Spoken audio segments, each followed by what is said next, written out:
This episode of Speakers of Eidolon is made possible by our generous patrons like Scry de la Rosa, Omega Cat Comets, Ray Cypher, Hans Grenade, Anna Ginterace, Lilium Tenebrae, Faris Gentoru, Cletus, Oreo, Luke Leonatrell, Sapa Chaquatol, Courtney, Mayli Algren, Ariana Barakil, Elam, Casey Schaefer, Lily Black, Chaitan, Chesha Saltiri, Ariel, Erisu Yamakawa, Siriful Alirafu, Daimos, Jamie Assure, Fafa Mai Kokomai, Asuta Starbreeze, Umbral Wind, Quick Levin, and Game Lord Geek. Support the show and become a patron today at patreon.com/SpeakersXIV. Thank you.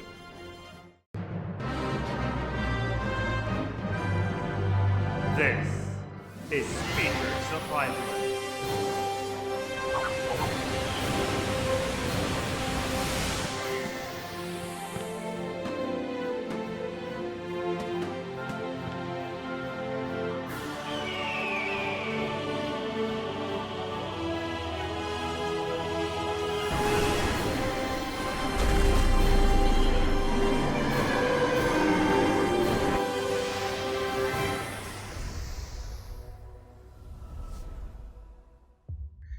Hello, Aorcians. Welcome to Speakers of Eidolon, episode 130. I am Lakeel Bravestone, and I am joined today by Rollo, Des, and you got everyone.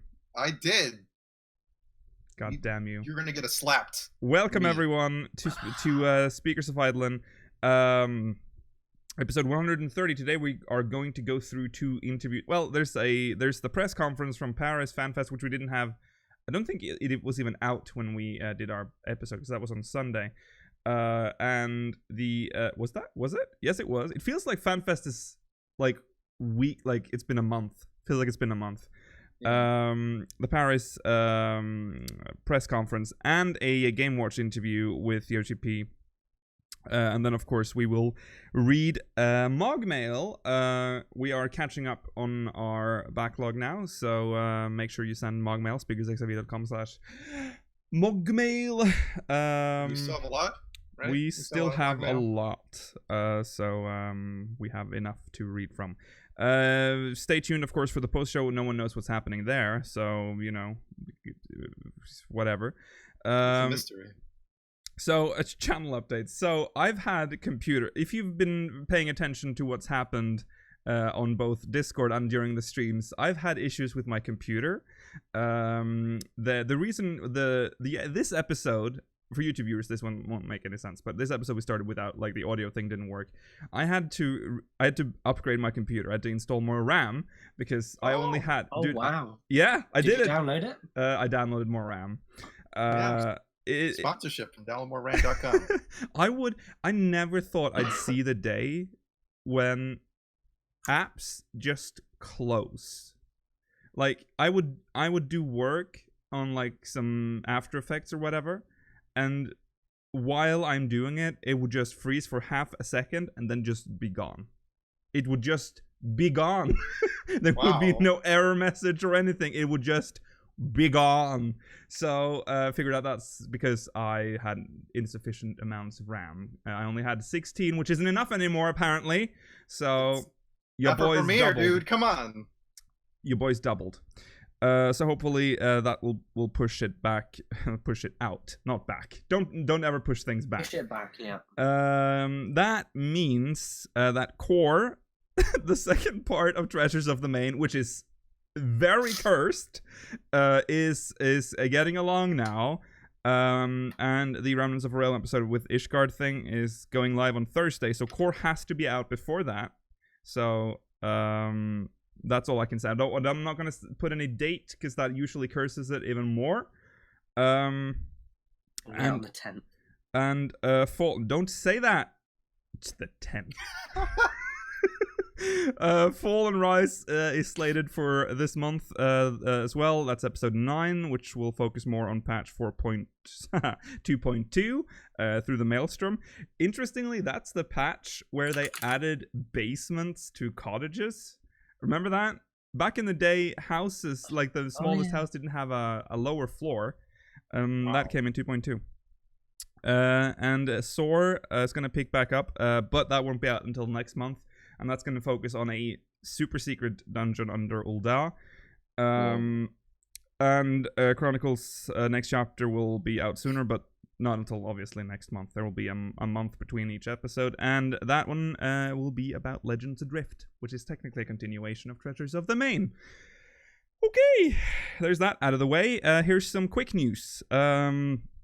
News. Yay! Oh wait, well, you know what? We need like a jingle, right? We need like something. We need more jingles. Need more jingles. Have like breaking quick news. Yeah. Yeah. You know what? For next time, I'm gonna fix that. But for now, I guess this is the jingle for quick news. Here is quick news. There we go. Maybe it's better. Regal quick news. You know what? Here is quick news. Oh. I feel like I'm in temple now. February 11th, all world maintenance to facilitate the implementation of Hydatos and Rival Wings Hidden Gorge will take place between 6 p.m. and 2 a.m. PST, February 12th, 2 a.m. to 10 a.m. GMT. So be hyped for that. Look forward to our Gorge stream. 24-hour Gorge stream. I'm a little stressed because I need to do Pyros. Oh, yeah. I do too, I guess, but I am far behind on the Pyros. Milo, you're still on Pegos. Pegos should be easy for you now. Oh, wow. It's been nerfed again. I mean, they should just remove it, honestly, but they won't. Shadowbringers pre-orders, they opened on February 6th, and chaos ensued in mostly North America, because the NA store started to like break apart, and it was down for like almost an hour. Did return eventually, but I'm sure there were a lot of sweaty palms on those mice. You call computer mouse in plural mice? Yeah. Or mouses. I want to say mouses.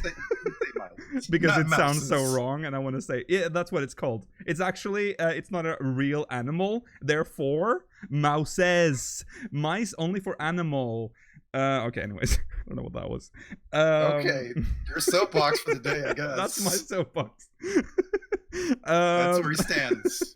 There was also a lot of confusion about the PC and Steam version. We'll talk a little bit more about that a little further down, but there was a Lunar New Year discount that you could actually apply to Shadowbringers digital edition on Steam.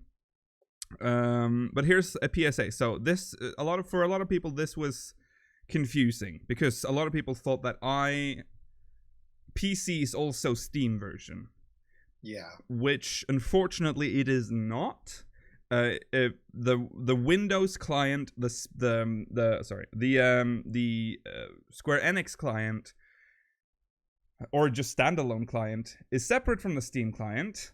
And if you have bought the Windows exclusive client, it's hard to explain. Like just the standalone client, that is what you have to use forever. That is you. That is you. That is what you are. And if you started A Realm Reborn on Steam, that's where you have to go forever. Yeah.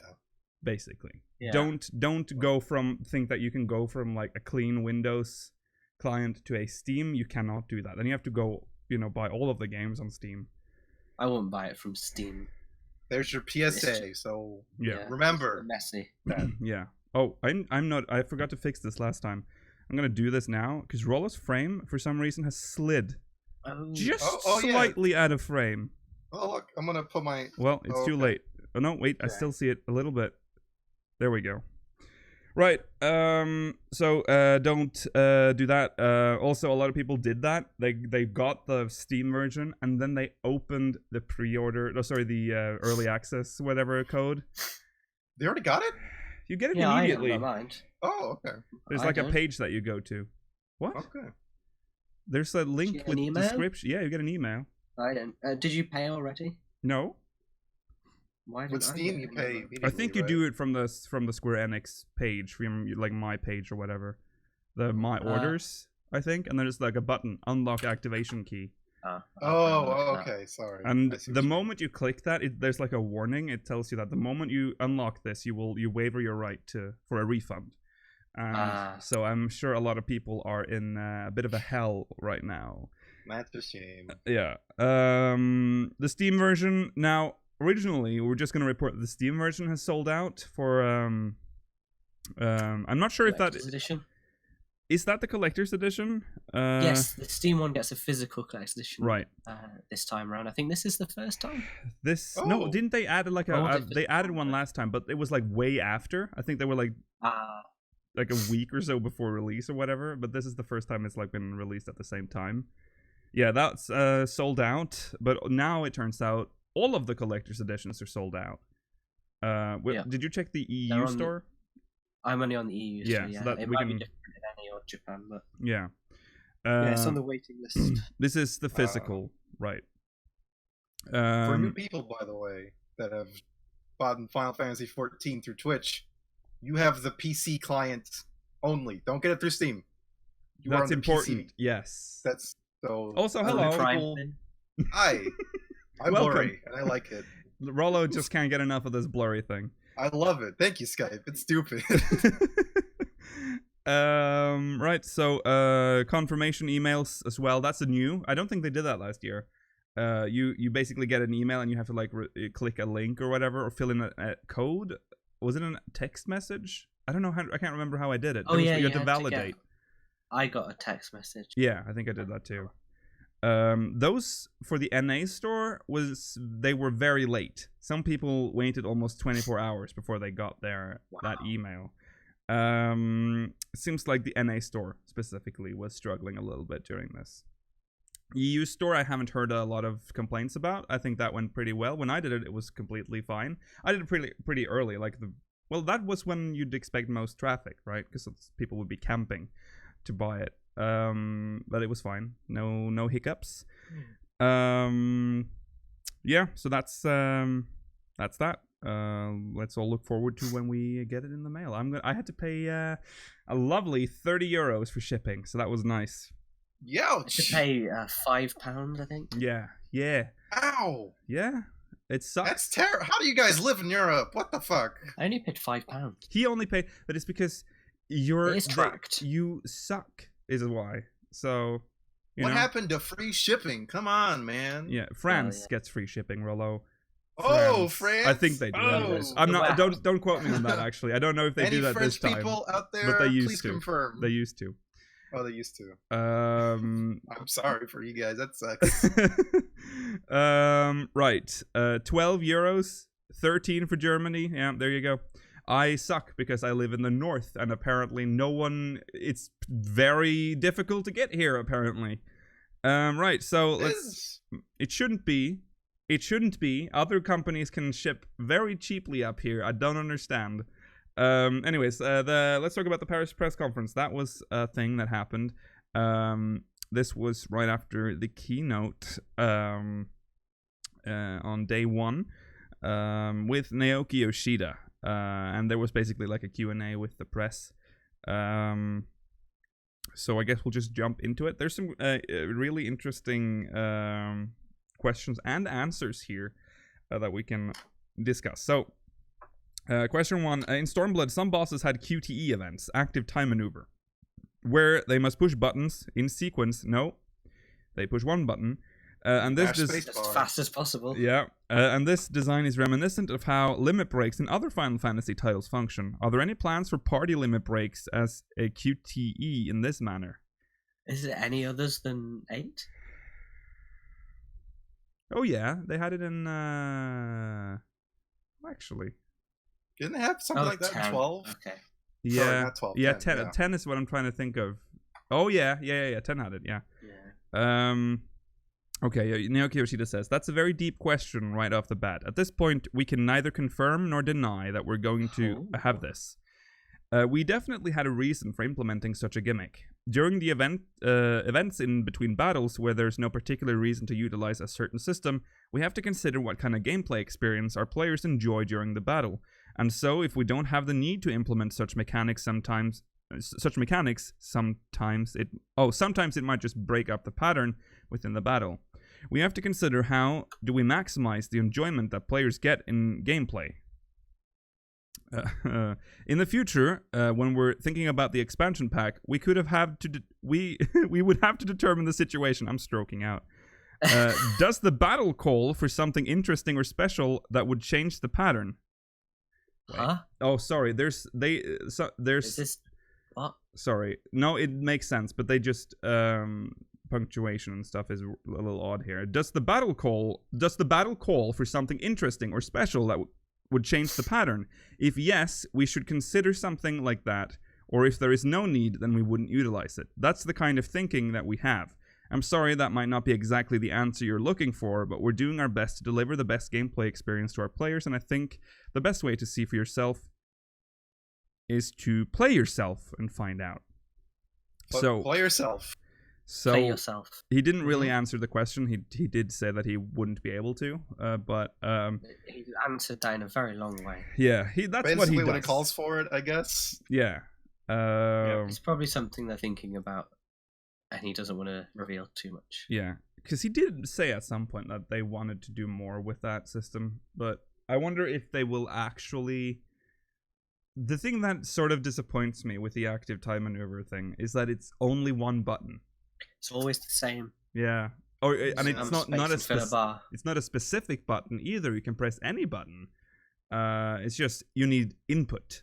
Just input in this time frame. You just have to spam this input. They should reuse that one main game from the Christmas event. Make that like in a boss fight, or you have to play the musical section. Yeah. Yeah. But even that though was still like you still could press any button. Yeah. So it's still you could sort of feel that it's the same system underneath. Yeah, and they even specified in the Christmas event, press like right for orange and left for blue, but it didn't matter. Did it really? Yeah. Yeah, that's what I thought too, and I was like, "Hey, I thought it pressed different ones." Like, oh no! Wow, I didn't know that. Wow, that's maybe. Oh yeah, maybe it did say that because I believe. Oh yeah, did it, chat? I feel like it did say that, and I tried it out, and then I messed up and left it by mistake. I was like, oh, and it still worked. I was like, yeah, huh. Okay. How odd. So you can press either. Okay. Oh, we just have bad reading comprehension, maybe. Yeah. Okay, so now's the question that a lot of people have been wanting to get an answer to. Will Nobuo Uematsu return to compose a song for Shadowbringers as he did for Heavensward, Stormblood, and A Realm Reborn? Oh, bless him. Yoshi-P. What? Is he still sick? No, he did. Didn't they? He's returning now, I think, slowly. Yeah. Yeah. Yoshi-P says, I'm afraid we're not able to give an answer at this point. There is a reason behind that. You may or may not be familiar with Mr. Uematsu's physical condition.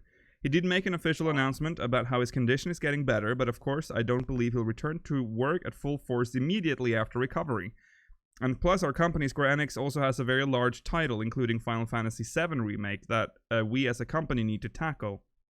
I think there's a balance that needs to be struck within our company, so we would take that into consideration as well as his condition. We hope that he regains himself so that he can come back in his best condition. Those are the things that we have to weigh in at this point. So it doesn't sound like Uematsu is gonna do a track for Shadowbringers, but I hope they still get the lady, the same whatever. Susan Calloway. Yeah. I don't think it's Susan. At least They sort of have to. That's the trouble. They've made it like she is the voice of 14 at this point. Yeah. They could probably get Soken to do it pretty well, honestly. Yeah, Soken is fine. Soken is good. Yeah, he's good. Yeah, he can do it. It's just gonna be weird, sad because it's kind of tradition that one of the title songs is composed by Uematsu. We've since only 1.0 had the soundtrack entirely composed by Uematsu. Soken has done all the other music, but there's always been that one track that's been Uematsu, and it's going to be weird to not have it in Shadowbringers. Not to say that Soken, again, I'm fine with Soken. Soken is a great composer. We like him a lot. He's very good. He's very good. But I think everyone knows that we all have our hearts beat a little bit extra for Uematsu, surely. So I don't think that's a controversial thing to say. So it is sad that he is probably not gonna. The 7 remake's gonna suck. That's still happening. Forgot about that. It's sad that Uematsu is then being, he had to like choose between 14 and 7 remake, and he probably didn't even choose. Square Enix was like, no. He can only do one project. 7 remake it is. I got it. We bring on Skrillex to make the theme for 14, like they did with Kingdom Hearts. Get out. We can do it. Get out. Don't cut the feed. Listen. Get out. No. We are not bringing in Skrillex for this. We'll have a meeting after this. No.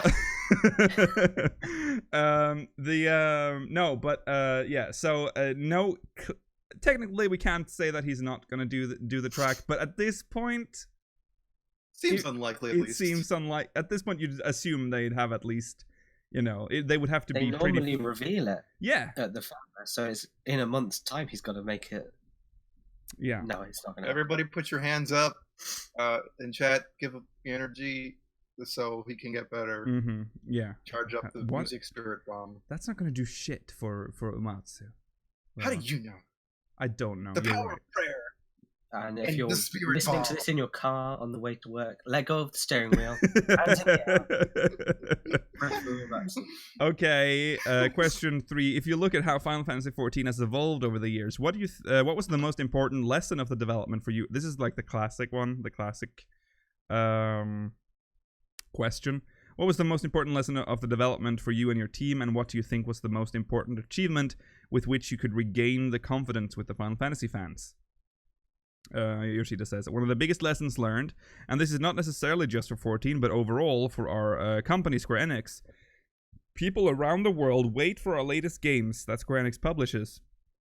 And I feel that it's very important to sort of face that kind of expectation, to look at it and make sure we are responding to that sort of expectation, to give it our best so that we can perform and deliver on that. I believe that very strongly, and I also feel Square Enix as a whole has shifted so that we are more focused on that aspect, and we continue to pursue those kinds of aspirations for 14 as well. I'm very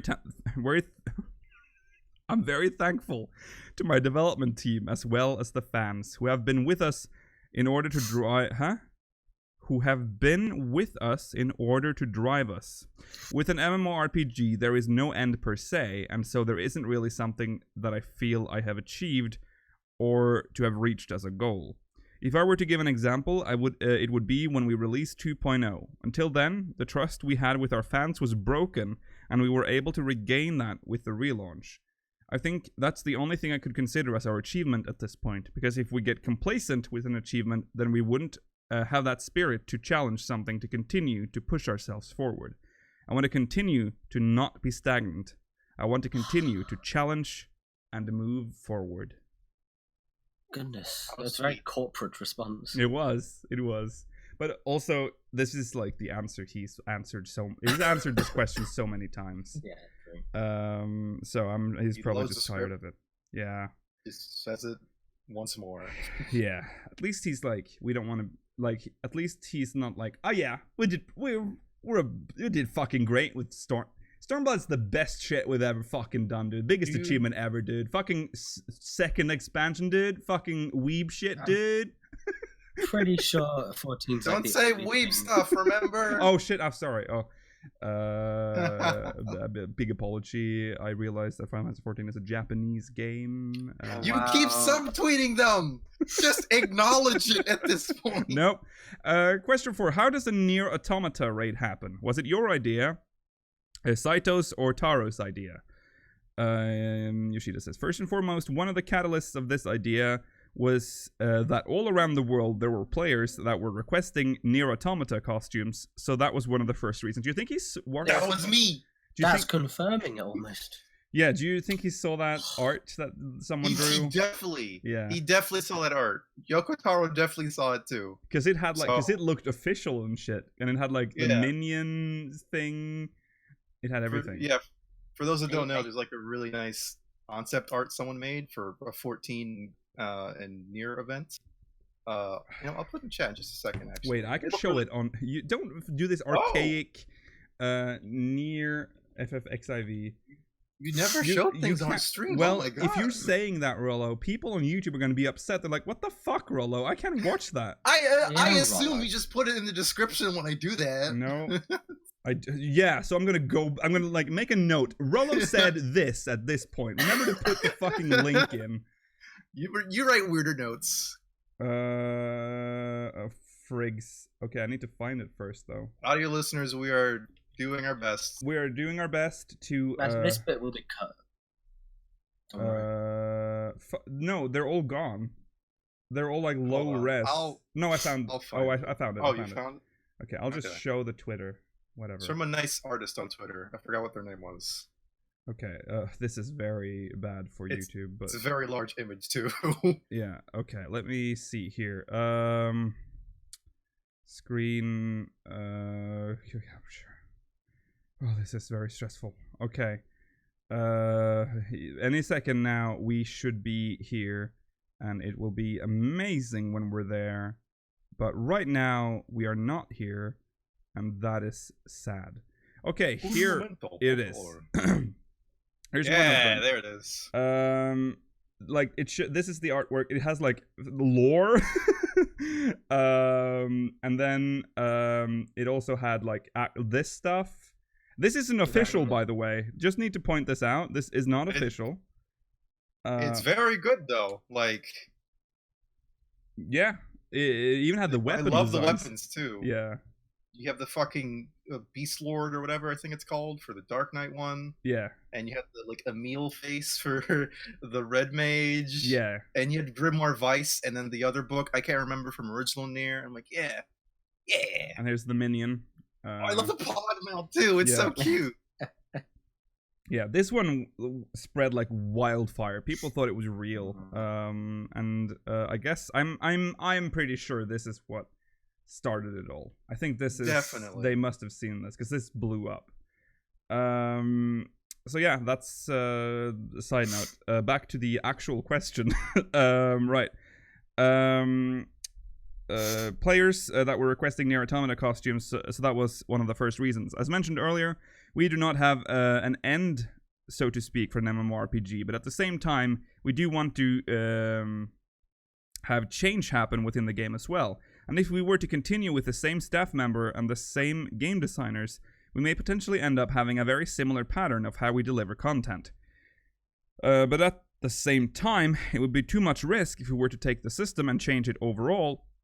So what I thought about was to bring in creators that have a different mindset, and then maybe we will be able to deliver a different kind of content that you have never seen in Final Fantasy XIV. That's why I thought about working with these creators through these Alliance Raid dungeons. So, like I said, or when they revealed the Nier thing, it seems like they've changed how Alliance Raid's gonna work now. It's just gonna be like they're gonna bring in other game developers to help make them. I think that's cool. 24 Mans can be like the guest creator thing. Yeah, I think that's fun. Yeah. To bring the player something that we wouldn't be able to achieve with just Final Fantasy XIV. That's why we decided to work with these special guest creators. With this collaboration, it was around the time of Nier Automata being released, and Saito-san had approached Yoshi-P to do some kind of why is he talking about himself in third person? Do some kind of collaborative work together. Oh, this might be someone else answering. Considering how we make plans for Final Fantasy XIV way in advance, and we had everything laid out, doing something so impactful working with Nier Automata, I didn't want something that was half-boiled. I wanted something that had impact to make sure we had robust content and have Yoko Taro involved as well, so we can bring that surprise to our players. I thought it would be very interesting to do it that way, and we were talking about it over some drinks. Of course. That's how the conversation got started. Any sort of surprising collaborative effort, there's always some kind of getting drinks or alcohol involved in the discussion. Did he say that? He did say that. That is... Oh, okay. I thought that was just you adding that. No, that was from his own mouth. Listen, start drinking with Yoshi-P, everybody. Get the Capcom DMC5 guy, get in there. Huh? Bring us the Resident Evil there. Get him in there too. I want Leon in 14. I want to be stupid and sexy. Okay, I think. By the way, that the Yoshi-P in third person might be because Koji is doing the interpretation. Okay.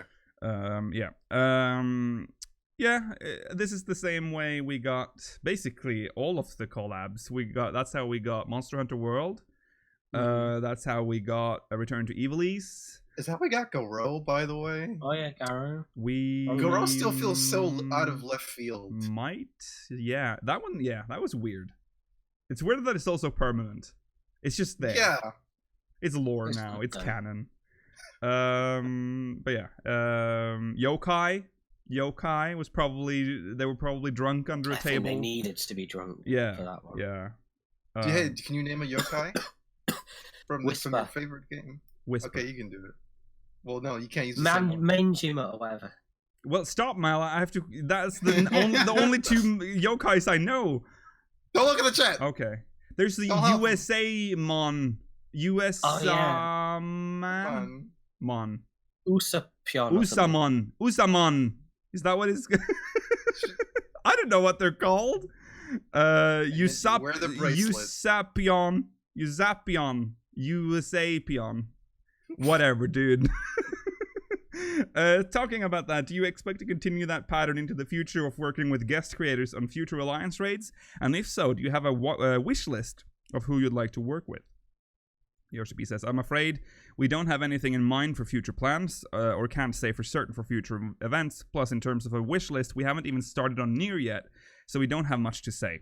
Of course, the fact that we're talking about how do we want to do future Alliance Raid content with guest creators, it's no fun for people to think, oh, it's another repeating pattern for us or for the players. We'd like to explore different avenues of bringing that element of surprise and do things that people may not imagine Final Fantasy XIV doing. So I think at this point, we would encourage people to let their imagination run free and speculate. Yeah. First-person shooter raid. Don't say that, because the first-person stuff in this game is horrendous. You want to do blow darts through a whole dungeon? Yeah. I want a crossover with Doom. I want the Doom Slayer to come in, and he's gonna fuck everybody. Oh. With the chainsaw. Yeah. That's so it's fun that they have fun. It's nice to know that they've alliance raids. That's where they can break boundaries. That's where they want to do experimental stuff. 24-man minion. Well, yeah. You each control one minion. There we go. That's the best one. That's the winner. That's the ticket. The third dungeon has a minion. There you go. Yeah. Recently, Square Enix released Octopath Traveler, which with turn by turn. What? Have you played that yet? No. With turn-based gameplay. Is that definitely a thing in the past for the Final Fantasy franchise, or is it an open door? Yoshi-P says, I've never thought about it, actually. I wonder how we'd go about making it. You're considering that this will be done with 14, so would it still be multiplayer? If you're talking about Final Fantasy overall, I'm afraid I don't have the position to speak of other titles. Weird question to ask for an MMO director. I mean, I'd like to know. I'd like. Oh, like for other. Yeah, but you don't ask Yoshi-P for that. You'd ask. Who do you ask for that? Actually, the president, Blue Mage president. Oh yeah, you'd ask him, but I don't think he does. Like, oh well, it's a casual Q&A, guys. I'm hosting a Q&A. Ask me anything on Reddit. You may on Reddit. Final Fantasy XIV takes a lot of inspiration from past Final Fantasy games. How important to you is it to pay tribute to the series' history when implementing something relatively familiar like Gunbreaker? Yoshi-P says, of course, I don't feel that referencing or paying homage to past Final Fantasy titles is important. I have a different approach, or a different way of thinking about utilizing elements from past Final Fantasy titles. I myself am a very big fan of Final Fantasy. I played the very first Final Fantasy and continue to play, so you can say I'm very old, I think it's old school, very old school fan. Old time fan? Is that I think it's, yeah. But looking at Final Fantasy, especially from Final Fantasy VII and beyond, with each numbered title, there's a different world setting, different characters, etc. And these are good elements to games. Good elements to games like that. But at the same time, I think that they're bad elements as well. So with Final Fantasy, yeah. So with Final Fantasy 14, especially with the relaunch of A Realm Reborn, I felt that we didn't have enough fan service to people who enjoy the Final Fantasy series. So I tried to incorporate as many of those kinds of Final Fantasy elements as I could and make it a sort of theme park of Final Fantasy, so that fans like me, old-time fans, he says again, as well as more recent fans that got to know Final Fantasy through some of the newer titles can all enjoy and play together. So that's where I kind of reference the past Final Fantasy titles to pay those homages, and that's one of the reasons I do that. Yeah, he's said this before. It is what it is. It's a theme. It's a theme park MMO, and he's an old-time fan. So there you go. His favorite is 2. He didn't say favorite. Has he ever said what his favorite is? Or is it like always like, my favorite is every game? With the recent introduction of Blue Mage and Masked Carnival, we see weekly challenges that incentivize and rewards creative ways to approach those trials. I was wondering, is there any plans to introduce challenges like this into other pieces of content like trials, dungeons, and raids to give it dynamic replayability, such as a challenge to a dungeon in a certain way, such as doing it with 4 warriors using only certain skills to incentivize people replaying that content in a certain new and creative or challenging way? That's a good idea. That would have been very good. Yeah, that's something I miss. Also from like, even like Tanaka's 14 had that. Like if you speed ran a dungeon, you would get an extra chest if you did it within this time limit or whatever. If you did this branch of a dungeon, you would get that. You know, it made the dungeon, gave the dungeon a bit more, well, replayability. But something like this would have been even better. And it is possible. We know it's possible because we have roulettes that give challenges. Just add like an extra tab to the duty finder with like weekly challenges, and then do those. That would be perfect. With the Blue Mage, a key element is to learn monster actions, and then with the Masked Carnival, utilizing those actions learned to clear the different content. And there's the element of challenging the content as a Blue Mage with balance-breaking abilities. Of course, with the Blue Mage, we definitely do have the Masked Carnival to utilize those actions learned, but at the same time, you're learning more and more actions. So there's the element where you're enjoying just collecting those different monster actions. So we do intend on expanding that part, but we're not able to say when just yet. Sometime after 5.0 launch, we do intend on increasing the level cap for Blue Mage, so there'll be more abilities to learn, as well as more challenges that you can face as Blue Mage. Editor's note: Foxclone later spoke with Yoshi-P to clarify this question, and they answered there is a similar idea they're considering regarding the question, on the question topic. So he misunderstood the question. He didn't get the non-Blue Mage stuff that they asked. But he did say that it's an idea they're considering. So okay. That sucks. I don't know. I wonder if he intentionally ignored that part of the question. The previous Alliance raid, Return to Evil East, was the first proper collaboration, and with that we saw the story take us out of Eorzea into somewhere else. With the new one with Yoko Taro and going into Nier, Yorha Dark Apocalypse, are we going to see the story more focused on Nier? And do you think that Yoko Taro could be mad enough to put a continuation behind 100 hours of your game? Oh, like a continuation to Nier? I don't know. Yeah, it's like a canon bit of Nier. He would be, wouldn't he? Would he not be crazy enough to do that? Yoko Taro, absolutely. He would, but he would make it like an alternate timeline or something. Oh, yeah. Whatever. Yeah. Because Yoshi-P answers, I can say at least with this Alliance trade, we're going to have Yorha Dark Apocalypse happen within the realm of 14, and we're going to start to make that transition very smooth and natural. In terms of how these worlds cross over is something we'd love for the players to find out for themselves. Anything beyond that, I think, depends on how Yoko Taro writes his part of the story, so I'm hoping to make an opportunity for the three of us, Saito, Yoko, Taro, Yoshi-P, to sit down and discuss what this is going to entail. So, it's definitely happening within the realm of Final Fantasy XIV.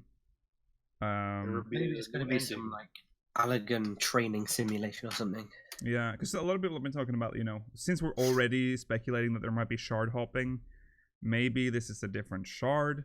But that would be weird. Yeah, but at least it would make more sense than it suddenly being on Hydaelyn, like our Hydaelyn. I don't know. We'll see. There's lots of weird stuff in here that could make it like fit too. Trust me. yeah. Well, weird stuff in Nier doesn't exactly translate to 14 though, because 14 must make sense within 14's established world as well. Yeah, but they got some stuff that could be like, oh, this is why this is happening, because the big naked lady that looks like she's made of ash came and crashed, and she started singing you had to do the QTE song, and now we're in 14 world. Okay.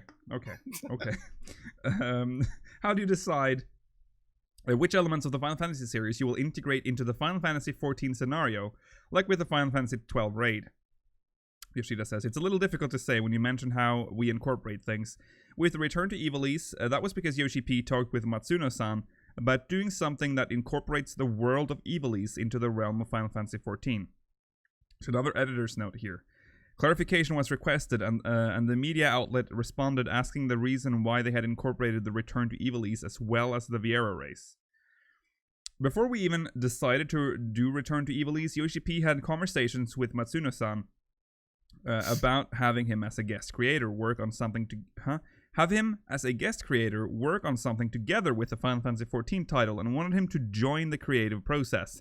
The story was conceived by Matsuno-san, and there are elements of 12 that do appear in that Return to Ivalice content, so it was more Matsuno-san's choice rather than Yoshi-P's choice. As for the Viera race being announced, that was not because of Return to Ivalice, we know this, but because a lot of players worldwide asked, when is the Viera coming? When is the Viera coming? We shouted so loudly. It's partly their fault, because they showed the artwork for Viera during the Heavensward launch. Yeah. Oh yeah, if you show us anything, we're gonna be like, I want that. Yeah, wasn't in the game. I want it. Yeah, so that's on you, Square Enix. It's not our fault. I think. Do we wanna? No, we're not gonna talk. We'll talk about it in the mug mail. Last time we spoke, I asked you about... Oh, well, maybe we can talk about it here. Last time we spoke, I asked you about Viera coming to Final Fantasy XIV, and you said one of the problems was working with their design to fit online into an MMORPG, specifically the high heels. Fuck, remember that? Could you detail some of the compromises you had to make through adding them into Shadowbringers? Yes, we definitely made a lot of trial and error. We took the time to experiment with how we depict that raised heel and see how it would fit into 14 without having to change our base system, and use expression or rendering techniques to depict that. If I go into the details that we put into how we experimented and worked it out, it would take a lot of time, and I would likely fill a whole development panel. I'm afraid I'm going to omit that for now, but I do feel that we are able to depict it where we're in a good state to have the Viera appear in the game, and that's why we decided to announce that race being added. The race will feel very much like the Fran that you're familiar with, namely because I think the most prominent Viera is Fran at this moment. I hope that the players will see the Viera show up in the game and feel that we have done a good job in representing them in the game. Once the players experiment with the character creation after the race is implemented, we hope you can find that for yourself as well. Okay, so next question. Fans are very excited that Viera is a new race, but I think fans are hoping that we'll also get the male Viera as a playable character. Can you comment on that? Or even if they're going to be NPCs, if not... NPCs if not, or if we have to wait until Tokyo Fan Fest. Oh, if they're going to be NPCs, if not playable. Yoshi-P says, that's true. Or do we have to wait until Tokyo Fan Fest? That's true. We do still have the Tokyo Fan Fest ahead of us. And sips his mouth. Probably, yeah. Do you think probably yeah? Did you hear about there is trouble? I remember. Community is on fire about this particular topic. There are rumors about a second race, which I think it's just flared up from. I couldn't find an original source that can confirm that this has been brought back up with like new. I say leaks. I don't know if there are leaks or people are just inventing shit at this point. But there's talk about maybe a lion-esque race as well, and that might be male only. But I mean, that is just double bad. It's double bad. Why would they do that? It's weird. But I haven't seen anything new from that. I think it's just been people are rekindling the fire under that rumor, because remember that was the original rumor. There was Viera and Ronso. I don't know if that's what they're getting at, that they've like made male Ronso and female Viera. Which, by the way, where would Ronso fit into this? Like, I don't get it. Shards? We haven't seen a single Ronso in this game. What was that world in 10 called? Aquaria? What it was? Zell? I don't remember. Yeah. Xanarkin. Yeah. Oh, Xanarkin. Yeah. There'll be a Xanarkin shard. We'll go there. You're thinking about the planet is Spira. Spira. That's Xanarkin was just like a city, continent or something. Yeah. Or was it just a city? Isn't that where Tidus is from? It's where Tidus is from. Sorry, I said it correctly. Tidus pod. Tidus. Okay. Right. So I don't know yet. I do have to say he only referenced the last part of the question. He said, do we have to wait until Tokyo Fan Fest? That's true. We still have the Tokyo Fan Fest ahead of us. It's like, no, I don't know. We're gonna announce an announcement that Viera will not be in the game. It'll be like a big screen saying Mel Viera. No, like a red X. Yeah, it'll be just like that 15 stream where they cancel a bunch of shit. It'll be just like that. And then they're like, and then they roll in the Ronso, male only Ronso. Rock music playing, flames. And they're all just like, it's fucking Yoshi-P wearing like a furry suit. Like, yeah, he comes out in his Ronso furry suit. Oh boy. Anyways, we'll have to wait and see. I don't think. I want to say this though. I don't think they've. It's a great disservice to themselves, because now people are more riled up about male Viera. Like, people talk about it more.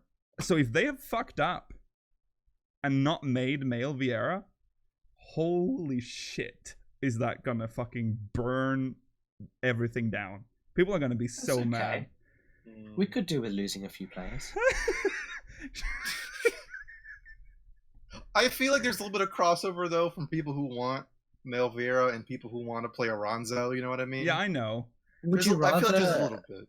Get one new race that's both genders, or two new races? Yeah. That's a thing. That's rough. I mean, would you not rather really get... Because we're getting, 2 jobs and a limited job. You'd have all preferred 3 real jobs, wouldn't you? Yeah. So... We would all prefer... So to me, a race has both genders. That's a full race. Viera is a limited race if it's only a That's female. fine. They could have 2 limited races. It's not that I really care that much. No, it's I just don't care it's just the concept of that they said at a point that was a mistake back in the day, and I also considered it a mistake because it makes it me and my lore, I know, but it does make certain parts of lore very difficult to, like, it makes things awkward in the lore. Like, where are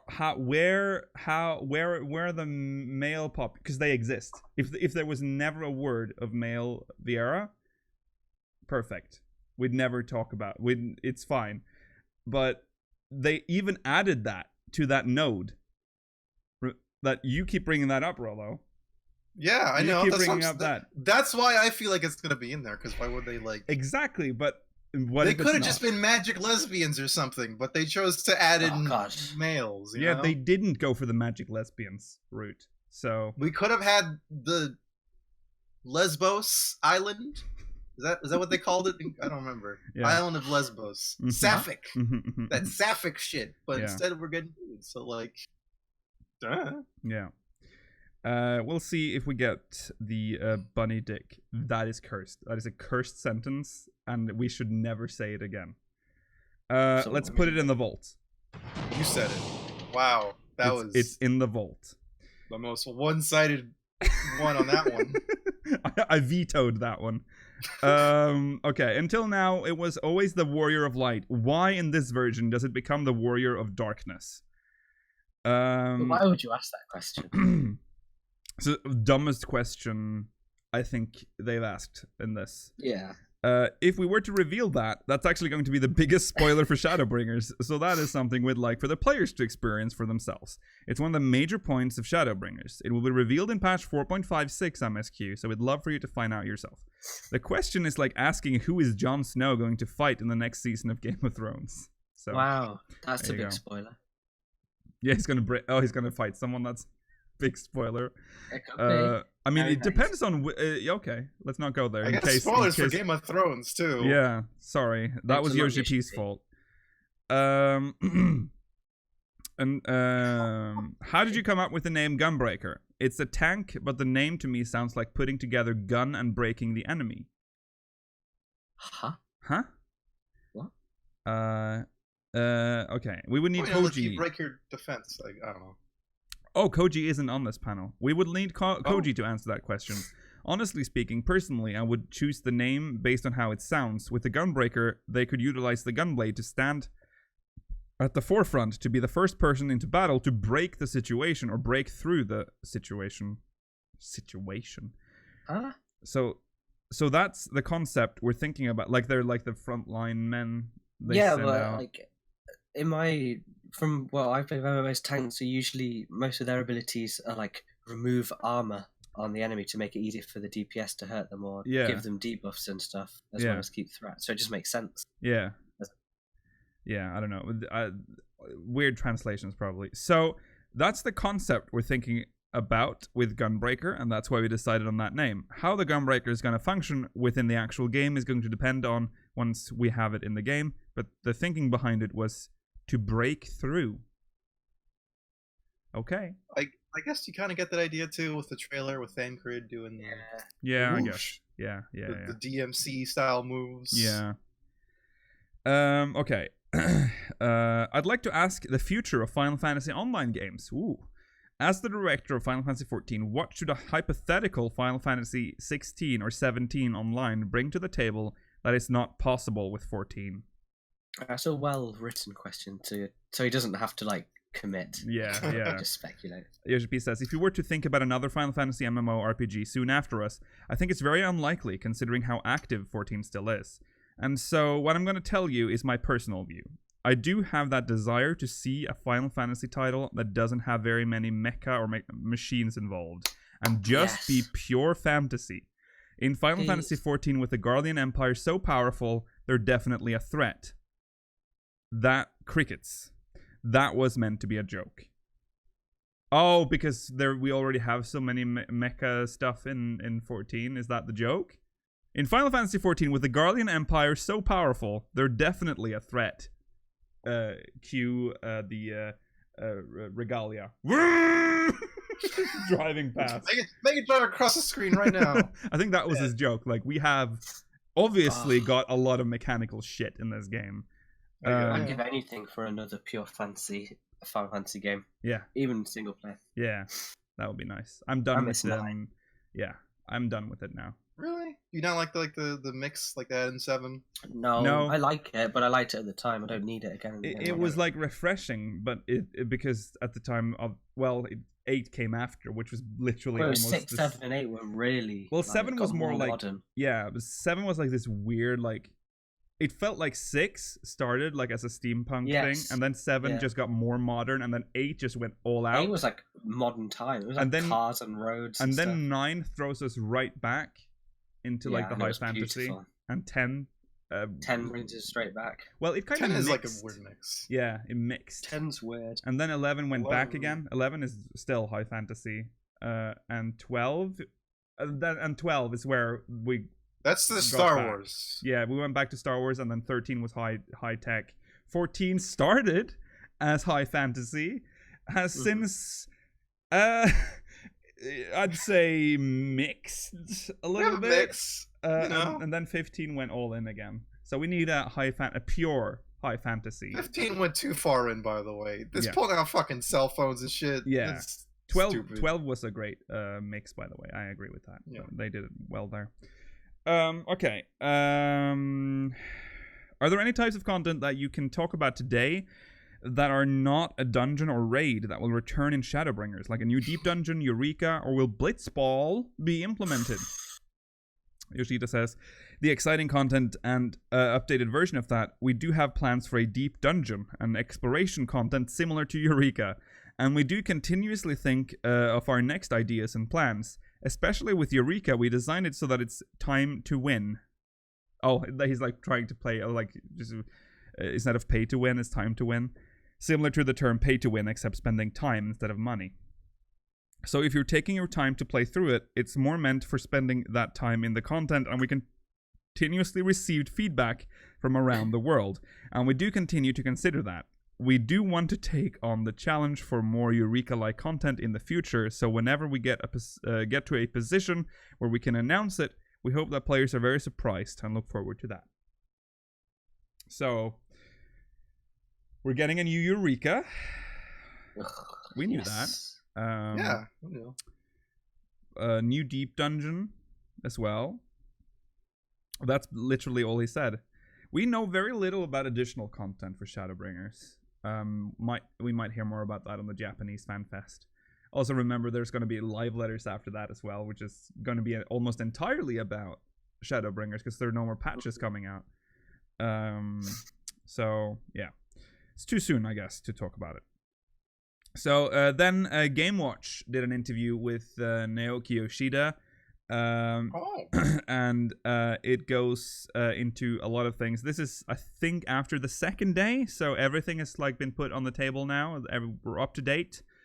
I'm gonna go straight into Gunbreaker here. Why is Gunbreaker a tank and not a DPS? There are two reasons. First off, if we added it as a DPS, the numbers wouldn't be balanced anymore. We already have a lot of melee DPS, so we didn't want to add any more. The second reason is because it was about time to implement the Final Fantasy series jobs that people around the world have been requesting, such as Blue Mage. We considered that a Gunblade job would make a good draw because of its flashiness and appearance, and adding it as a tank would be great for role balance. We debated about whether we could make a tank different from the ones that fight at the forefront, and in the end we decided to go with Gunblade. There were a surprising amount of people who predicted it'd be a tank, about 70% of the community. I think that means that players are also aware of Final Fantasy XIV's job balance and design policy. And because it got leaked. That too. That might have been, yeah. You DPS have too much. You have too much. I mean, it's true though. There's too, yeah. There's too many DPS. Too many. You will get nothing this expansion. Nothing. Well, there's still a second job. What if Dancer is... I'm saying Dancer as if it's coming. We don't know. It could be Geomancer. People talk about that. I mean, Geomancer is just as likely because they haven't thrown us a single bone. It's interesting that they say make a tank different from the ones that fight at the forefront, and so we decided to do Gunblade. Yeah. How is that going to play? That makes it sound like a ranged tank, but it makes it sound like you're at least going to be jumping away. Oh, yeah, you're right. Hey guys, I'm going to drag the boss really quick. Sorry about your trick attack. Yeah. I wonder what that means. Oh yeah, you're positional. Sorry. That's true. I don't know. I wonder what that means. A fight at the forefront, and in the end, So they are definitely trying to make it feel different from Dark Knight and Paladin and Warrior. Right now, the 3 tanks are well balanced. What will happen when you throw another job into the mix? Can you tell us roughly what Gunbreaker's special characteristics will be? Shida says, honestly, please wait until May for the answer. We'll show you how the 4 tanks will differentiate themselves, including their new actions. We've had 3 tanks up to patch 4.5, and we see tank players' preference preferences with regards to main tanking, off tanking, tank stances, etc. I don't think it'd be good for the 3 tanks to form a triangle, so maybe we'll balance them by having 2 main tanks and 2 off tanks, or make them capable of both. Right now, we're working towards a compromise as we adjust the actions. We'll announce the battle system details in May, so please wait until then. Interesting. That would be... I've been kind of tired of the tank trifecta. Yeah. With, like, 2 obviously just being the best, or being able to do multiple roles, and 1 not being able to do much in the other role. Yeah. Yeah. It'd be nice. It'll be nice. It'll be very You need fun DPS combos as tanks. Yeah. You announced that Gunbreaker would involve pulling the trigger. He's hooking onto what I hooked onto. Pulling the trigger the moment you slash the enemy as its battle style. Is that a command input or some kind of setting? Okay, here comes the answer I expected. If we make the player pull the trigger every time, then controller players will get tendinitis. We plan, and then he laughs. Tendinitis. We plan to show it graphically with actions that'll let you feel like you're experiencing it. We always emphasize a different game experience based on each job space concept. So Gunbreaker will be released with its own job system as well. Spow. Job systems. That will be revealed along with the battle actions in May. So Cool. a lot is going down in May. There will be no dark arts spam or equivalent for Gunbreaker, it sounds like, which is nice. Yeah. I don't want to do that every other GCD, please. Yeah. No. It was announced that the gun blades would be different from the ones the Empire uses. Why is that? Yoshi-P says, simply because I wasn't involved with 1.0 story. The Empire's gunblades were designed before I joined 14, so it feels like they aren't the gunblades that everyone wants to see. Oh my god. Yoshi-P, you're ruining the lore because you want to do fan service. The Empire's gunblades are bayonets. They're guns with blades attached to them. However, the gunblade that the player wants is squalls, right?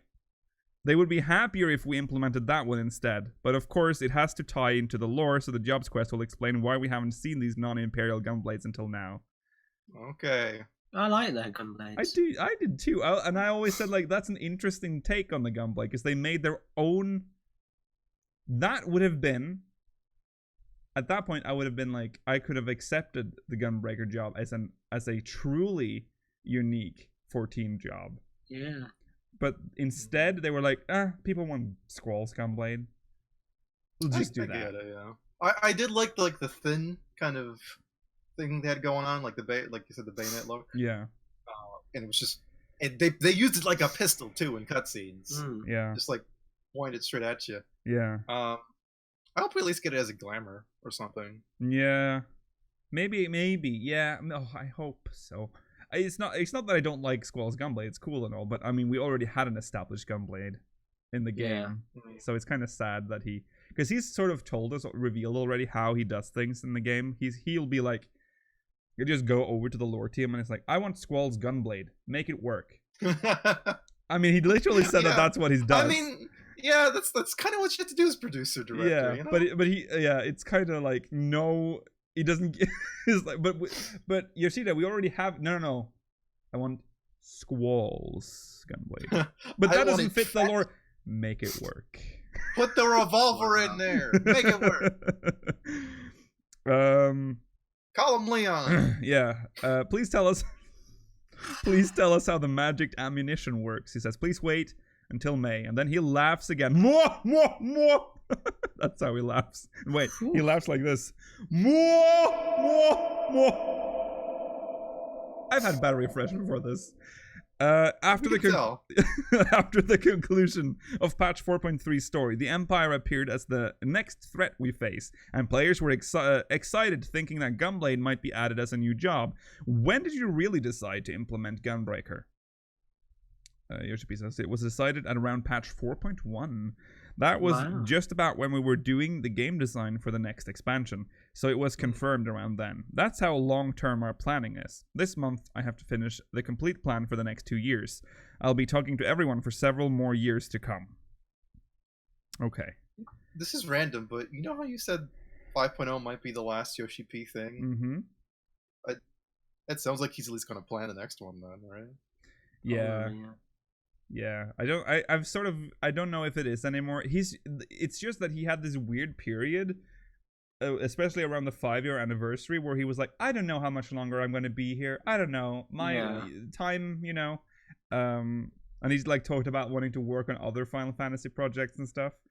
And they told him to shut up and get back in the fucking mines. Go back in the 14 mines. I want to ask about something that we didn't see. We didn't get a single hint for the second new job. Why is that?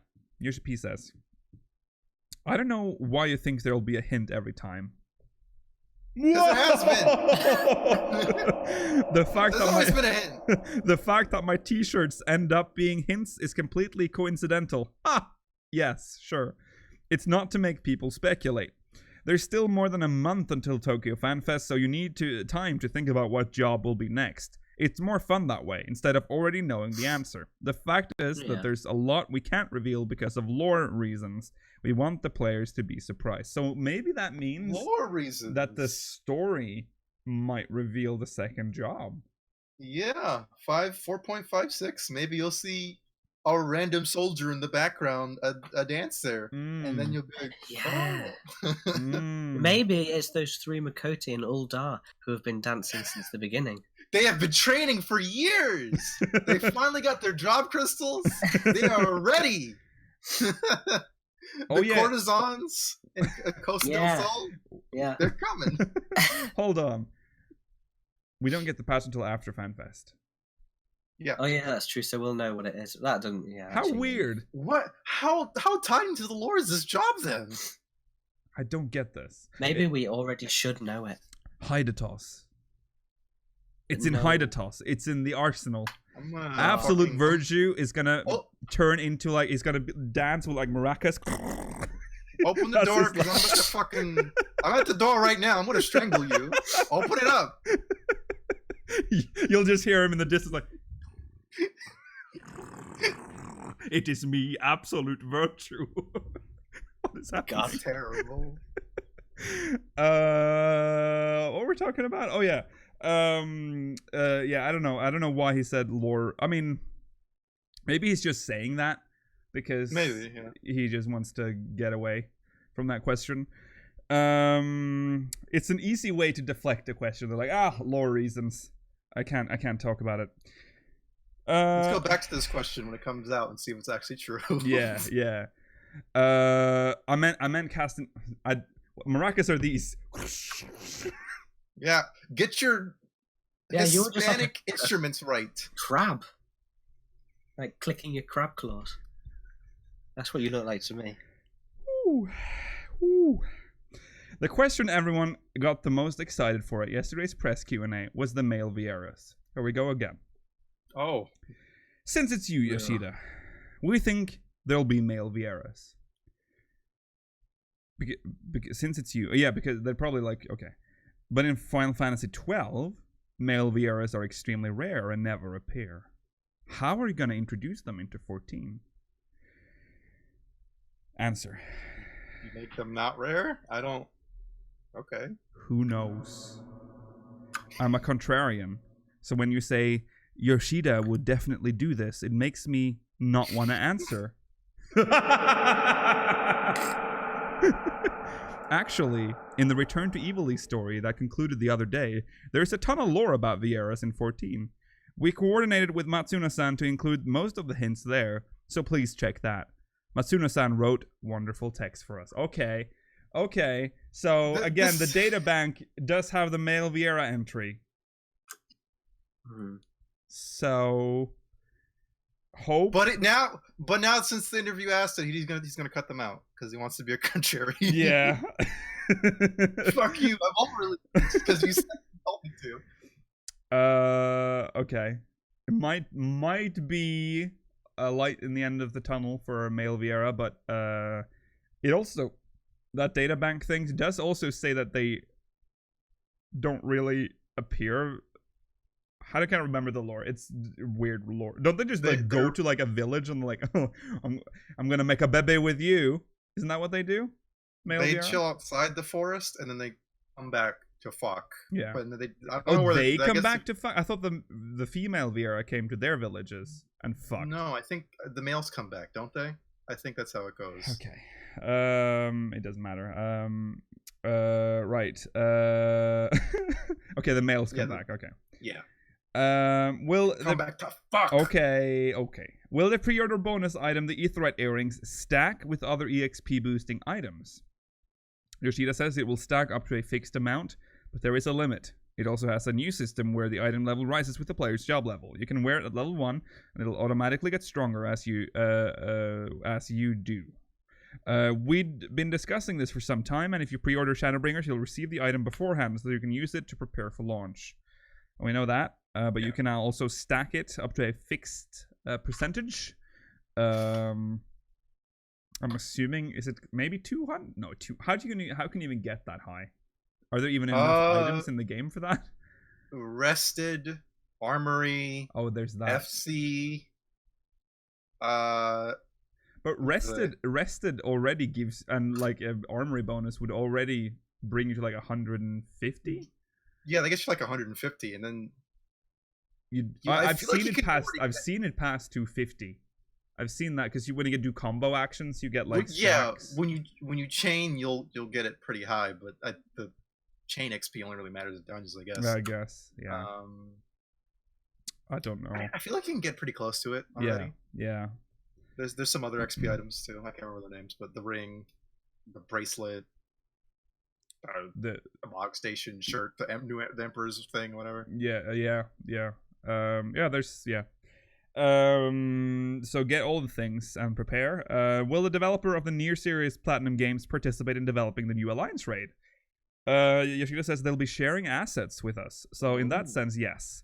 But just like with Return to Evil East, the Final Fantasy XIV team will create the boss battles. Platinum Games won't be involved in actual development. Probably just get their animations and models. That's yeah. All just the stuff that was in the game. Yeah. As a fellow creator, what do you think of Yoko Taro? My first impression is that he's incredibly smart. His speech feels calculated in a different way from myself. I never compared us, but if I had to say, it's like he tries to leave some kind of scars on you. He wants his creations to leave some kind of mark on the player or reader, any mark at all. I don't know if I can go as far as to say that it's the purpose of his work, but at any rate, I strongly sense that power from him. Like a big dick energy. Overwhelming. Yeah, anyway, he's interesting. He's one of the few people that I can eat with and get excited over game talk with. Interesting. That's cute.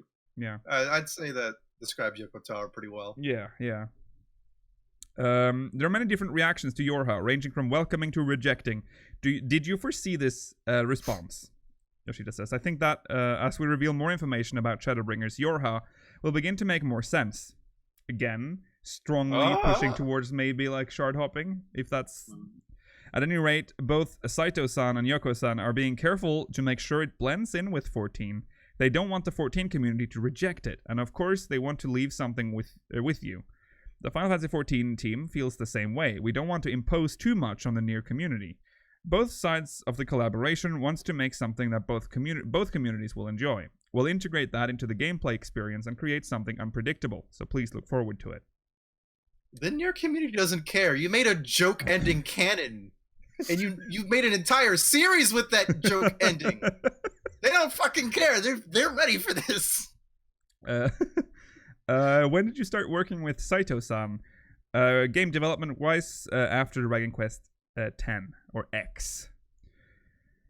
Saito-san is a producer. What kind of involvement does he have with this project?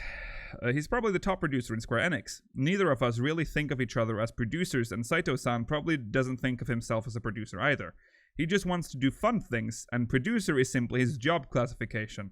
Saito-san can do game design too, so he has a lot to offer, and he excels at thinking about things. He's open-minded, and if the director, not limited to Yoko-san, wants to do something, he lets them do it. It was the same with Dragon Quest. Is it X or 10? How do you say it in the Dragon Quest universe? Do they say it as the number or the Roman numeral? They say the number. They do, okay. Dragon Quest 10. Yeah. The producer should... I have never played a single Dragon Quest game in my entire life as a human being. You should play Legend. But I did It's very play good. it as a squirrel in 436 BC. The producer should have... The producer should have 100% faith in the director and gather people to create what the director wants, while convincing the people who are against it. A bit hard to move on from that. If both sides aren't happy, then they should separate. That's how much he puts stock in people. For this project too, we didn't talk about duties at all, and simply agreed that it'd be interesting to do something like this. Right. That was a... What? He worked on 10, not 11, right? Yeah. Who? Saito-san, the producer. He only worked Oh, on I can't remember 10 what the slide said. I think it was just 10. Okay. Might have said Yeah. 11. And the other in Drakengard and everything else, yeah. I can't remember. Would you say there's a special connection between you? Ooh. I don't know if it's special, but we're both so busy that we only get 1 to 2 chances a year to drink together. Aw. And now we'll have to see each other for work, so I'm glad we'll have more opportunities to drink together. Yeah. Oh my lord. This drinking after work culture in Japan is so bizarre. It is weird. As like a regular thing. Yeah. During the video message, Yoko-san said that the story wasn't done at all, but what is the real development status? Yoshida replies, at the very least, I hear that Yoko-san has a clear idea in his head of what he wants to do. Next is how he's going to introduce it into 14's lore. It'll be a back and forth between us until we reach a conclusion. Okay. He worked on 10 and 11. Right. So. What did you think when they brought up the idea? Yoshida says, oh, that makes sense. Was what he thought. We could certainly make something really interesting. I don't want to say any more for now, since I want to tell the story when the 3 of us are together. Okay. Matsuno-san tweeted that he was passing the baton to Yoko-san, but when I completed the Return to Evil series, it really didn't feel like it was over. Are you considering a continuation?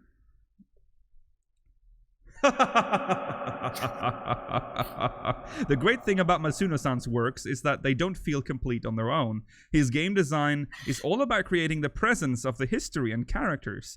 The story that he wrote for us encroaches on Eorzea's history and lore in a good way, and it's possible that it'll get involved again and something new will come out of it. I didn't request anything from him. He wrote the new text himself and it was implemented upon approval. I think it'd be interesting to collaborate again in a different way if we get the opportunity. After all, I am a Matsuno believer. But Return to Evil really was great. I think there are people who didn't like it, but I'm glad that the people who played Final Fantasy Tactics were happy with the ending. So he's not... Wait, so... Matsuno... wrote that ending? It sounds like it. Return to Evilise, and then he's like, okay, you guys deal with that now. Have fun. What's this clown? Sorry, not clown. Dancer spy? At the end? Just confused. Fucking dancer with clown. Yeah, I did. That's the new job. Like a fucking clown, though. Introducing Gunbreaker and Clown. No, but... That's the job, Crystal. They put it on their nose. It's just a fucking nose. This is... well, yeah, like the stinger with like the Garlean coming back, and then the dancer clown man coming back too. Yeah. And he's like, I was a spy. He just wrote that, and that was it. Yeah. I hope that's something that Matsuno would do. Up. I do. Yeah, it does. Yeah, that's scary. They might just leave it. I hope they don't. They can't. Surely. There was some interesting. He set up all this intrigue with like the princess. Maybe Ash is alive. We see Gabranth. We see fucking the dude, the man from the I can't remember what it's called. The 12th Legion dude. No, the dude with that you just said, the clown. Oh, so the spy, the clown spy dancer, the troop dude.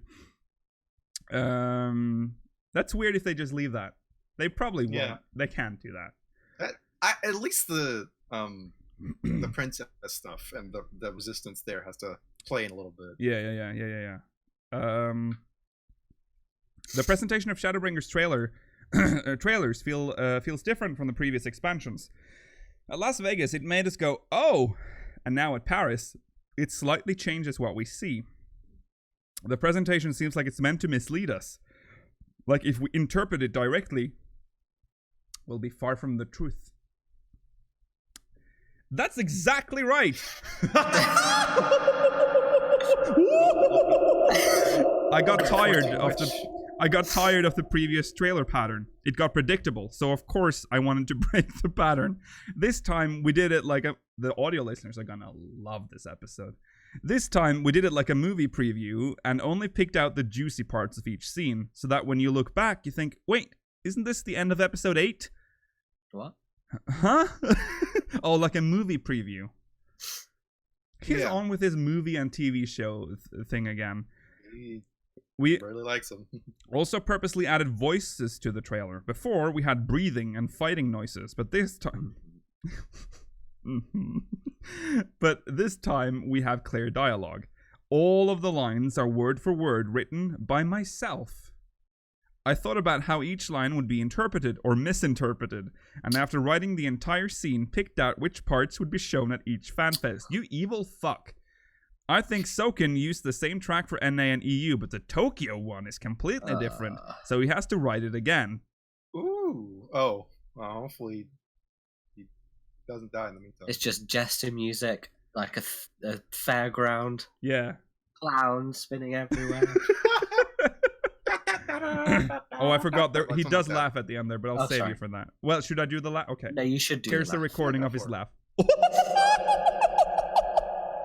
Goodness, he's gone very chimp-like. Yeah. He's very giddy. So when we see the final trailer... drinking. So when we see the final trailer at Tokyo Fan Fest, will we think, wait, it was that? We were tricked?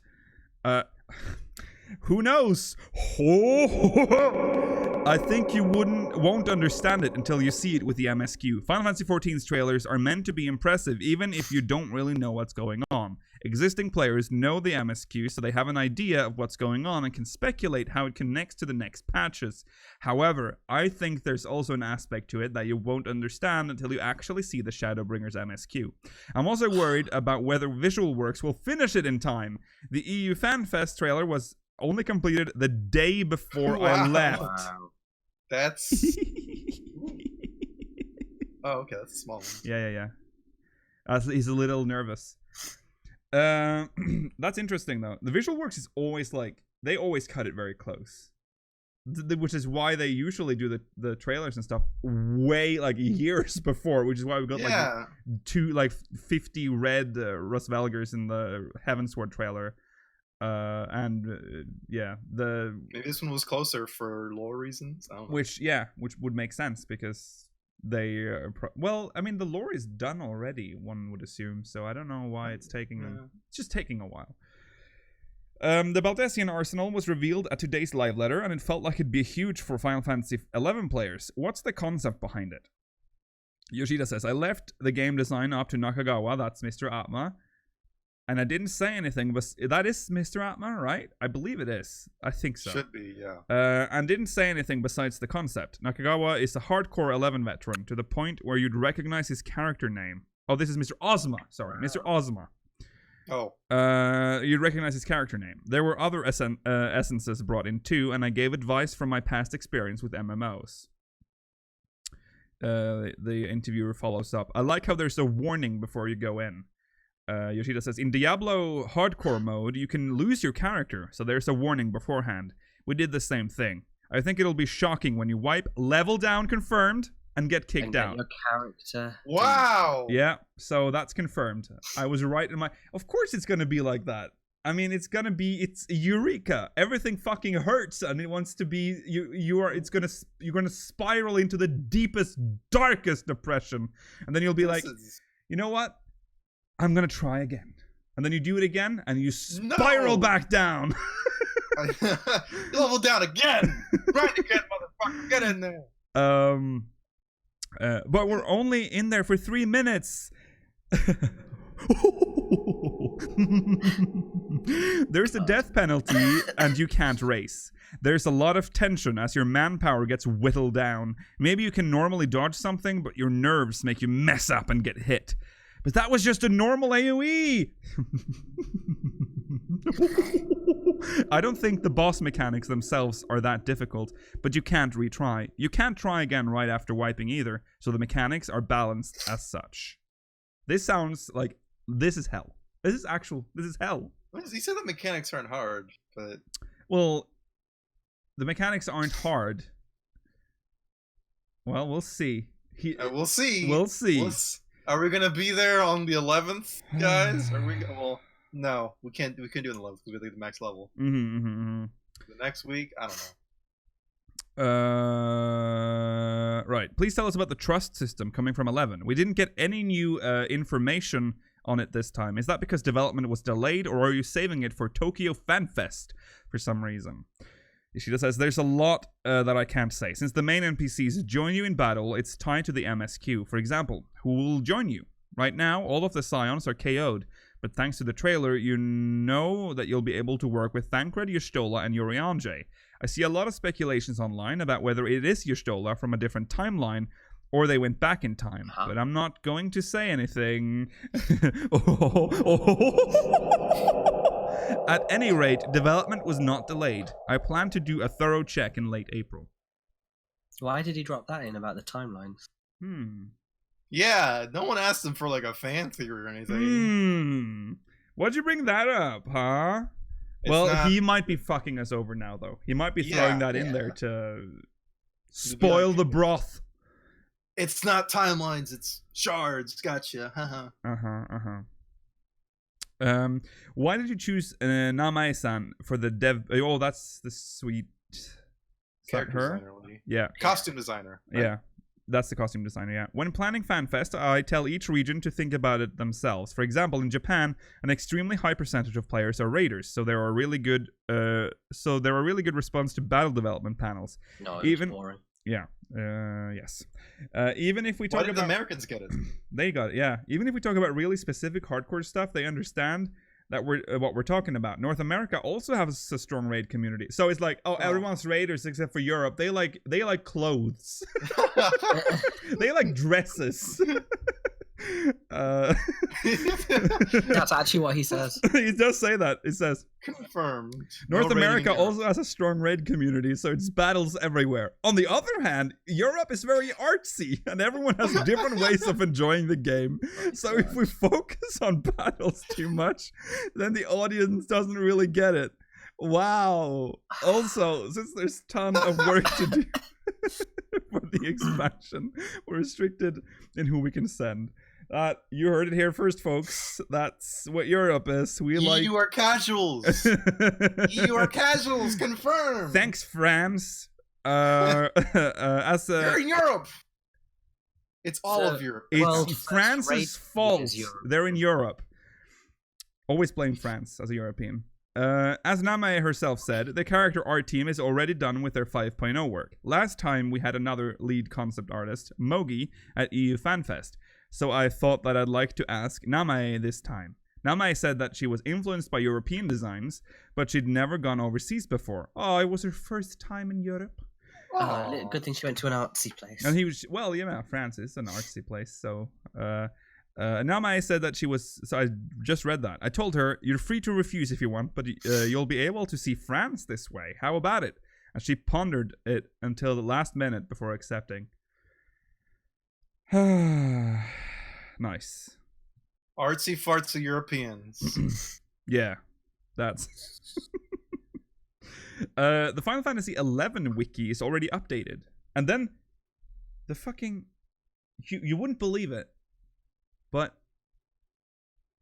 the interviewer laughs, and they laugh like this.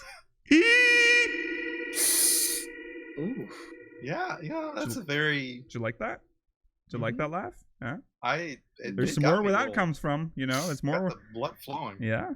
I feel a bit bad for them sticking to what was written in blogs 10 years ago. In Final Fantasy XIV, we can say that's wrong in live streams and whatnot, but Final Fantasy XI's community is still a closed-off era.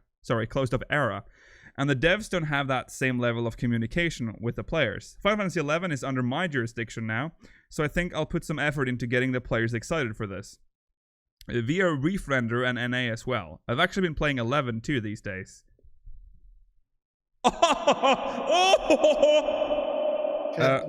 Can you fill me in on what's Refrender? Is that like a... It's like a Tinder.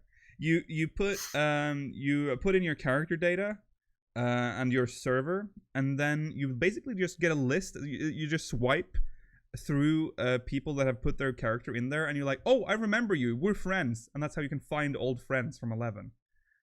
Are you gaslighting me, or is that real? It's real. Oh, okay. Okay. What? It sounded fake for a second. You're like, oh, it's like Tinder. It's a. What? I love how you were so serious when you asked that. Are you gaslighting me? It sounds fake. I think it's a cute little thing. It's like, no, it's cool, but it's just like it sounded fake. Like, oh yeah, I was like, what's this thing? It's like Tinder. It does look like Tinder because it's literally like, yeah. You do you plan to release a benchmark program with a character creator? A lot of people are excited for this. We're working on it right now. The second take of the cinematic storyboard is finished. It won't be ready before Japan Fan Fest, but it will be out before launch, probably in time for spring PC replacement. What? Huh? Maybe there's like a sale time in Japan for when people buy new parts. I don't know. Are you gaslighting me, Rollo? No, I'm just guessing. I'm not gaslighting anything. Is there spring sales for PC parts? I don't know. I've never heard of that before. There will definitely be a new benchmark, and you'll be able to test Viera character creation on it. So that's confirmed. Viera character creator. It's a national holiday. Are you gaslighting me? Yeah, no, we're gaslighting. We're gaslighting. Oh, Thank you, Prepsky. We're gaslighting. Yeah. Well, the graphics requirements go up with this expansion. He says we did it last time, so this time we won't. However, dropping DirectX 9 and 32-bit support is already huge in itself. This frees us from the 2GB memory cap and makes debugging easier. We researched standard PC specs around the world, and I think the game experience was improved as a result of that. But right now, you don't have to worry about it at all. On the other hand, when we hold these fan fests, I feel that people are really hoping for graphical improvements. But it's hard. Changing an MMO's graphics engine has upsides and downsides. If there's a chance that we'll lose a lot of players at once, then there's also a chance we won't make money, so we can't treat it like a standalone game. We don't have any concrete plans yet, but we do continue to observe the market. I mean, I'm not gonna play armchair dev here, but isn't that why scalability is a thing, where you can have a really high quality asset and then that can lower specs? I mean, like I said, I'm not gonna pretend to know that much, but I feel like that's a thing a lot of devs do, right? Yeah. I don't know. Everything's difficult because bits and data, Rollo. Bits, data, penis. I don't know. Penis. Next month's FanFest is finally at your home base, Tokyo. Seeing how lively Europe was, I can only imagine how much more excited Tokyo will be. What are the highlights? Yoshida says, first off, the scale. 15,000 people. It's 3 times bigger than Europe, which was 4,500. This is going to be our biggest FanFest yet, and we're taking up Makuhari mess halls 4, 5, and 6. It's like a solo Tokyo game show. The stage is going to... Oh, Tokyo game show. The stage is going to be unusual. When you arrive at the venue, you'll probably go, what? And laugh. But he didn't. I want the attendees to be impressed that a single game can do so much. Okay, that's cool. That's big. 15,000? Is Japanese FanFest always the biggest one? I think it has traditionally been that. I guess it would be because it's a pretty small country. Anyone can get there, and they have 3 fucking data centers worth of players. So. Yeah. I don't know. It's cool though. It's the biggest one ever. So, I'm sure there'll be lots of news at Tokyo Fan Fest. The new job, Ishgard restoration, trust, etc. There's so much. Will a 90-minute keynote be enough? Shida says, I think I'll narrow it down to the major topics. I won't talk about everything. After all, there's still April, May, and June before launch, so I want to gradually delve deeper into the information. So not everything is going to be revealed at Tokyo Fan Fest. It's not good to have too much news either. If you pinpoint things, then they stick with the players better, and after introducing the easy-to-understand content for brand new players, we can break it down from there and finally move into the mass PR. Tokyo Fan Fest will have big reveals. I think the trust system will be difficult to understand without seeing it in action. There's a lot of talk about such as how detailed it'll be, whether you can swap out characters, what happens when you clear the MSQ, etc. Something like that would be better suited to a live letter with an in-game demonstration rather than a keynote speech, which I agree with. By the way, I've yet to write a single word for the Tokyo Fan Fest keynote. Yeah. Oh! The keynote contents only exist in my head, so I'll have to bring them out and set the stage. At any rate, we'll make you glad that you played Final Fantasy XIV. If you weren't able to get tickets, it'll be just as exciting to watch it on Twitch, so please do. The guests will be amazing, too. I'm not gonna watch it on Twitch, I'm gonna watch it on Nico Doga. Yeah. Who watches on Twitch anymore? Yeah! I want to see the W scroll across the screen.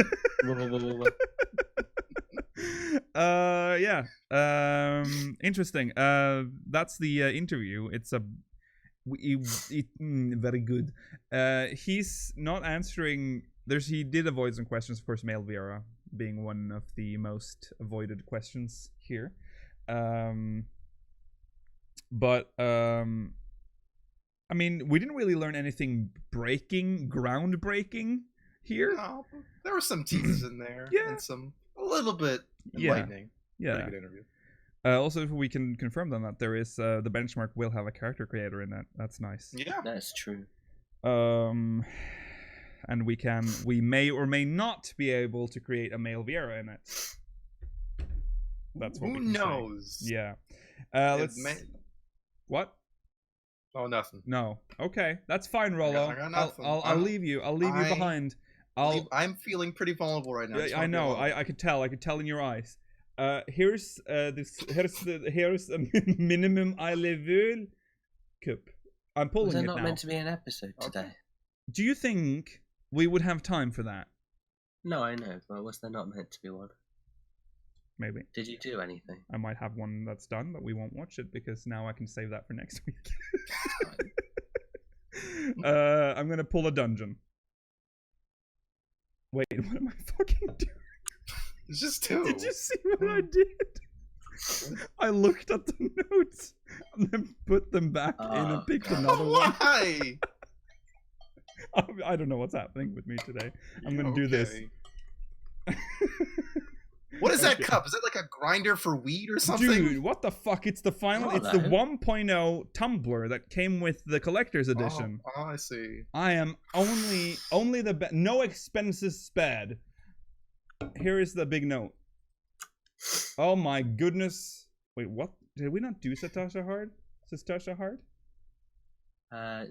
Was it cursed? That's the one where we didn't actually. Oh, we didn't do it with minimum eye level. We just did it like normal. Yeah. Oh. Was that there for that one? I don't think so. So the last one is Gimlet Dark, which would make sense because. Never. Don't talk to me. It won't air till next year.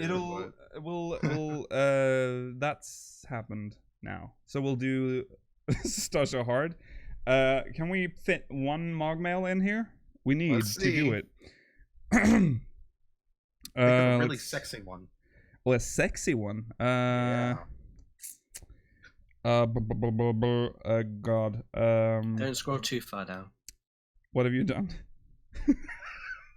Myella.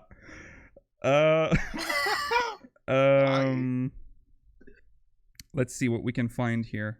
Sorry, I'm gonna have to just pick something. We'll just do the first one. We can quickly go through Georgi's because this one's so old, it's starting to get really outdated because of the meme.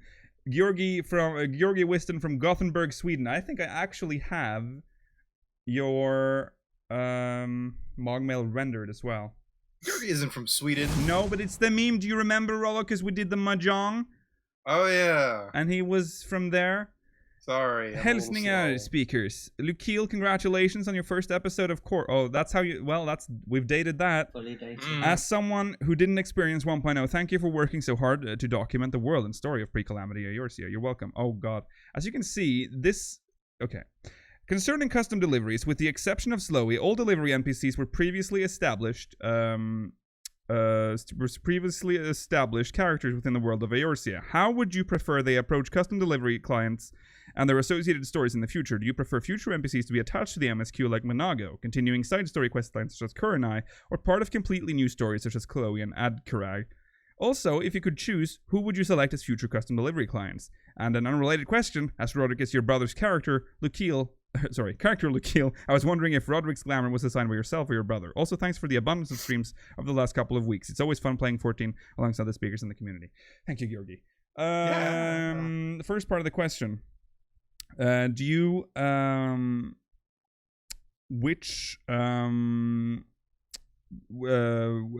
would you prefer they approach custom delivery clients and their associated stories in the future? Do you want them to be established characters or side characters or new characters?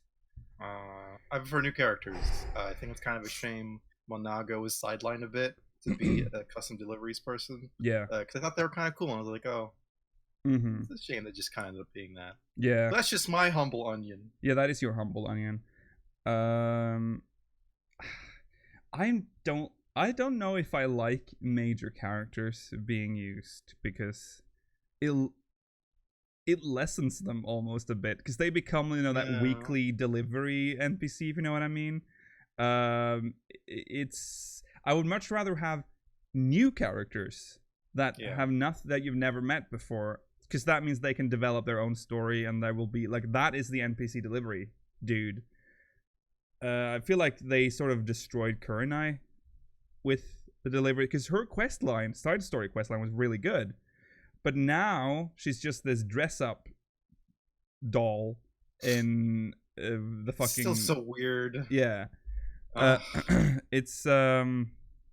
It also, I guess, it also locks them in because now they can't die in the story because they have to still be there to accept your deliveries. So we know Monago's never gonna die. Yeah. What do you think, Mala? I sort of agree with you, but I like that Monago and Kurenai already in the game, and Adkarar as well is great because he's just been standing there, not doing anything, and you think, who's this guy? Yeah. Whereas Zoe and Chloe sort of just appeared out of nowhere. They did, yeah.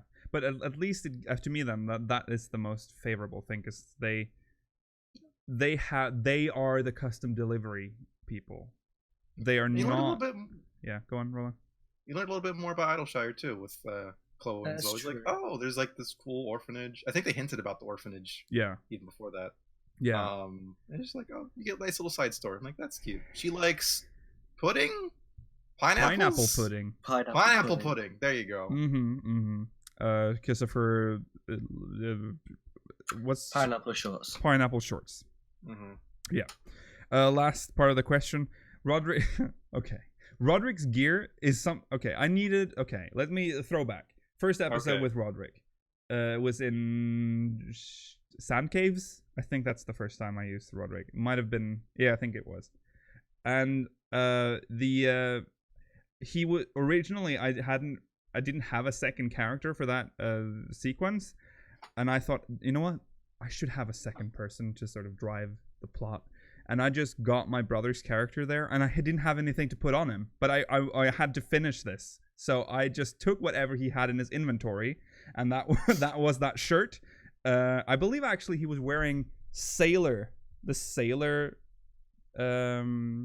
pants originally. I can't remember. And that was that. That's how he was made. I think I put the yokai watch on him, too, just for laughs. Because that was a joke that I had. And I don't understand the joke anymore, but it's just there now. It doesn't make any sense. It's extremely lore breaking in a segment that's supposed to be somewhat tied to some lore, but yeah, it's a joke that I don't understand anymore, and it's still there. Yeah, there you go. It's part of the Bravestone family. Yeah, it is. Yeah. It is now.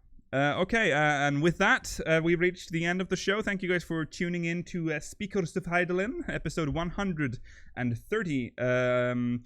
Remember to follow us on Twitter at SpeakersXIV, twitch.tv/SpeakersOfHeidelin, youtube.com/SpeakersXIV, exclamation Discord in chat if you're watching live. If you're watching on demand, link is in the description.